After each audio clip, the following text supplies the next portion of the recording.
Good afternoon, my dear students. Today's topic of discussion is private company. Private company is that company which is having minimum paid up share capital of rupees 1 lakh. It means it can be started with 1 lakh rupees and having minimum 2 members and maximum 200 members. And private companies are not allowed to transfer its share to general public. Means private company cannot invite general public to purchase its shares. This is about private company. Now I will discuss with you about OPC, one person company. Students, with the implementation of Indian Company Act 2013, a single person could constitute one person company. One person company is that in which there is only one member.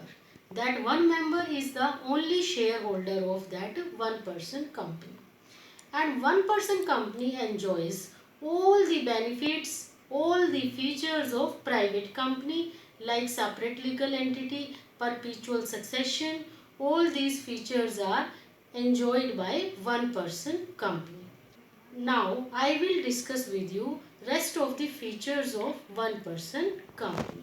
Be focused on the board. So students, one person company can also be called as OPC. Okay, let's start with the first feature. Only a natural person who is an citizen and resident in India can start one person company. Means a person who is a citizen of India and resident in India can start one person company. And there is a need of appointment of one nominee also in case of OPC. That nominee should also an citizen of India and resident in India. Clear? One person can start a company but he has to appoint one nominee also. Second feature is one person cannot open more than one OPC. Yes, one single person who has opened one OPC, that person is not allowed to open one more OPC. And if a person is a nominee in one OPC, the same person cannot become nominee in any other OPC. Next feature is no minor shall become member or nominee.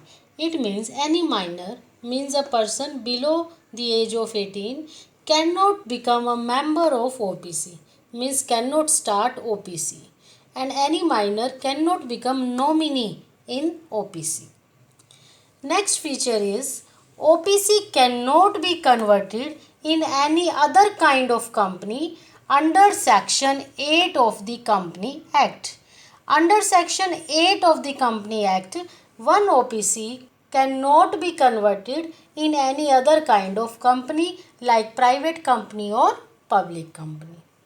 Next feature is an OPC cannot carry out non-banking financial investments. It means any OPC can invest its money only in the banks.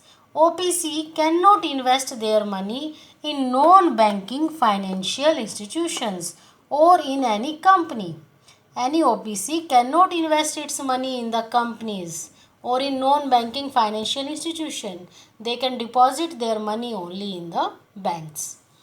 Last feature of OPC is OPC cannot converted unless 2 years have expired. According to this feature, any OPC cannot be converted in any other kind of company unless 2 years have expired from its incorporation. Incorporation means registration. Means before the completion of 2 years, any OPC cannot be converted in any other kind of company. But students, in two exceptional situations, OPC can be converted into any other kind of company before the expiry of 2 years. The first condition is that if the total paid up share capital of OPC has increased beyond 50 lakh rupees. If paid up share capital is exceeded from 50 lakh rupees, at that time that OPC can be converted in any other kind of company. Second condition is that if annual turnover of the OPC has exceeded from rupees 2 crore, in that condition also, before the expiry of 2 years, that OPC can be converted into any other kind of company. So students, here all the features of OPC are completed. I hope the two topics which I have discussed with you, that is private company and one person company, is clear to all of you. Even then, if you have any doubt, you can discuss with me right now. Okay students, thank you.